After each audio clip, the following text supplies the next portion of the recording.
Hello बच्चों, कैसे हैं आप सब। उम्मीद करती हूँ आप सब अच्छे होंगे। मैं आपकी हिंदी की अध्यापिका अंजना। तो आज की कक्षा में हम पढ़ेंगे कारक के बारे में। अध्याय नंबर 7। चलिए शुरू करते हैं। सबसे पहले हम पढ़ेंगे कारक की परिभाषा।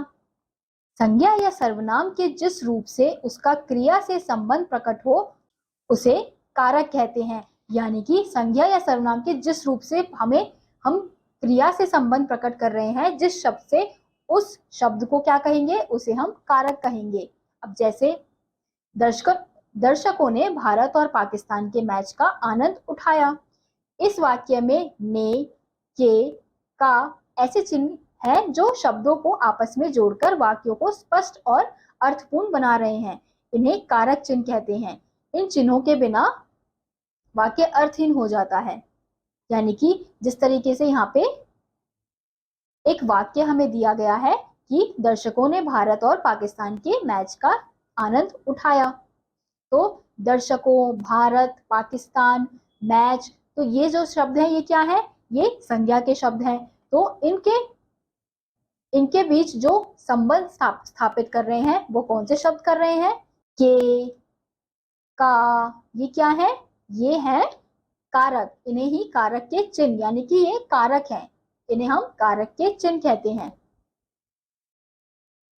कारक के चिन्हों से ही जो वाक्य है वो अर्थहीन हो जाता है और वाक्य को आकर्षक और स्पष्ट बनाते हैं। कौन? कारक के चिन्ह। अब हम देखेंगे कारक के भेद। कारक के भेद तथा विभक्ति चिन्ह इस प्रकार हैं। पहला कारक है कर्ता, जिसका विभक्ति चिन्ह क्या है, ने। दूसरा है कर्म, जिसका विभक्ति चिन्ह क्या होगा, को। तीसरा है करण, उसका होगा से और द्वारा। चौथा है संप्रदान कारक, जिसका होगा को, के लिए। पांचवा है अपादान कारक, से अलग होने के अर्थ से, यानी कि अगर हम किसी को अलग होने के अर्थ में प्रकट कर रहे हैं तो उसे हम क्या कहते हैं, अपादान। छठा है संबंध, का, की, के, रा, री, रे, ये क्या है, ये इसके विभक्ति चिन्ह है। किसके? संबंध कारक के। अब सातवां है अधिकरण। अब इसके विभक्ति चिन्ह कौन से हैं, में, पर। अब आठवां है संबोधन कारक, इसके विभक्ति चिन्ह क्या है, हे, ओ, अरे। सबसे पहले हम कर्ता कारक के बारे में पढ़ते हैं। कर्ता कारक संज्ञा या सर्वनाम के जिस रूप से क्रिया करने वाले का बोध हो उसे कर्ता कारक कहते हैं। यानी कि जिससे हमें पता चलता है कि संज्ञा या सर्वनाम कोई क्रिया कर रहा है, उसे हम क्या कहते हैं, उसे हम कर्ता कारक कहते हैं। जैसे राधा ने सितार बजाया। किसने सितार बजाया, राधा ने। तो ने यहाँ पे क्या होगा, ने यहाँ पे कर्ता कारक होगा। अब दूसरा है कर्म कारक। जिस संज्ञा या सर्वनाम पर क्रिया का प्रभाव पड़े उसे कर्म कारक कहते हैं, जिसका चिन्ह को है। जैसे माँ बच्चे को सुलाती है। यानी कि अब इस पर क्या हो रहा है, इस वाक्य में संज्ञा या सर्वनाम का क्रिया पर प्रभाव पड़ रहा है। यानी कि माँ बच्चे को सुलाती है। अब क्रिया क्या है, सुलाती, और माँ क्या है, माँ क्या कर रही है, माँ बच्चों को सुला रही है। तो ये जो को शब्द, को चिन्ह है, वो क्या कहलाएगा, वो कहलाएगा कर्म कारक। कई बार को चिन्ह का प्रयोग भी नहीं भी होता है। जैसे सोहन ने गिलास तोड़ दिया।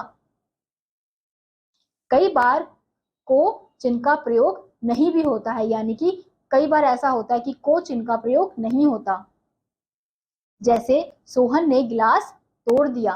अब यहाँ पर को शब्द का प्रयोग नहीं किया। जैसे सोहन ने, अब अगर हम ये लिखेंगे सोहन को गिलास तोड़ दिया तो इससे वाक्य अशुद्ध हो जाएगा। इसलिए कभी कभी करण कारक में भी को का प्रयोग नहीं किया जाता किसी किसी वाक्यों में। अब तीसरा है करण कारक। कर्ता द्वारा जिस वस्तु से कर्ता द्वारा जिस वस्तु में कर्ता कर्ता द्वारा जिस वस्तु से कोई क्रिया करने में सहायता ली जाती है उसे करण कारक कहते हैं, जिसका चिन्ह से के द्वारा है। जैसे वह डंडे से गधे को पीटता है। अब से क्या है? यह है करण कारक। अब किससे पीटता है? डंडे से। तो डंडे से क्या होगा? इसमें से, वाक्य में से क्या होगा? वाक्य में से करण कारक होगा, क्योंकि ये क्या है? जिस वस्तु से कोई क्रिया करने में सहायता मिले, यानी कि इसमें क्या हो रहा है कि वाक्य में डंडे से क्या हो रहा है? गधे को पीटा जा रहा है, तो वह डंडे से गधे को पीटता है। तो इसमें से ने इन वाक्यों में किसका कार्य किया है? संबंध का कार्य किया है। कैसे कि पता चल रहा है कि हमें किसी वस्तु से कोई क्रिया हो रही है। अब चौथा है संप्रदान कारक। जिसके लिए कोई क्रिया की जाती है उसे संप्रदान कारक कहते हैं। इसका चिन्ह को के लिए है। जैसे मरीज के लिए दवा लाओ, बच्चों को आइसक्रीम दे दो। तो ये क्या है? ये है संप्रदान कारक, क्योंकि इसमें हमें इन वाक्यों से हमें क्या पता चल रहा है कि जिसके लिए कोई क्रिया की जा रही है, यानी कि मरीज के लिए दवाई लाई जा रही है। बच्चों को आइसक्रीम दे दो, बच्चों को क्या दे दो? आइसक्रीम दे दो।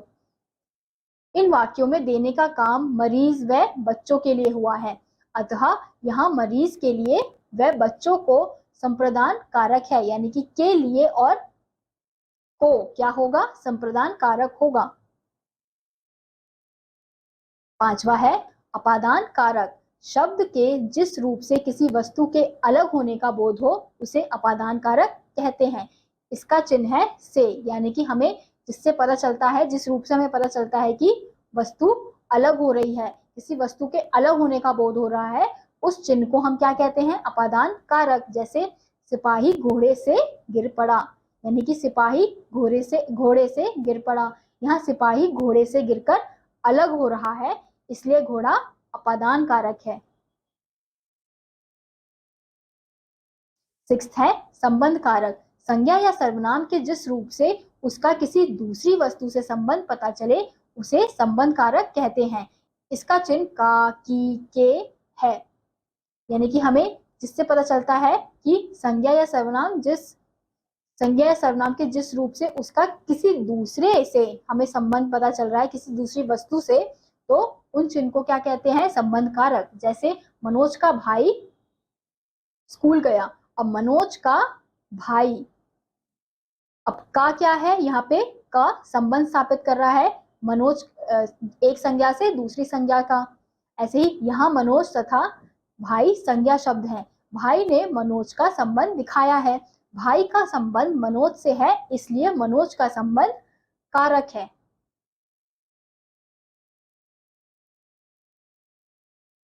अब सातवां है अधिकरण कारक। शब्द के जिस रूप से क्रिया का आधार ज्ञात होता है उसे अधिकरण कारक कहते हैं। इसका चिन्ह में है, में, पर है। जैसे गुलाब का पौधा गमले में है, चिड़िया डाल पर बैठी है। अब यहाँ पर गुलाब का पौधा गमले में होने का कारण तथा बैठने की क्रिया डाल पर होने के कारण गमले में तथा डाल पर क्या है? अधिकरण कारक हैं। आठवां है संबोधन कारक। जिस शब्द के द्वारा किसी को पुकारा जाए उसे संबोधन कारक कहते हैं। जिसका चिन्ह क्या होता है? इसका चिन्ह है, अरे, ओ, रे आदि है। जैसे हे ईश्वर रक्षा करो, हम किसको बुला रहे हैं? ईश्वर को बुला रहे हैं। किसका उपयोग करके? कौन से चिन्ह का प्रयोग करके? हे चिन्ह का।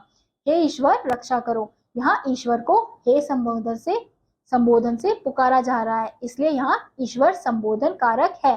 क्रिया से संबंध न होने के कारण संबोधन कारक वास्तव में कारक नहीं है। तो आज हमने देखा कारक वाक्य के शब्दों में परस्पर संबंध बताने का कार्य करते हैं।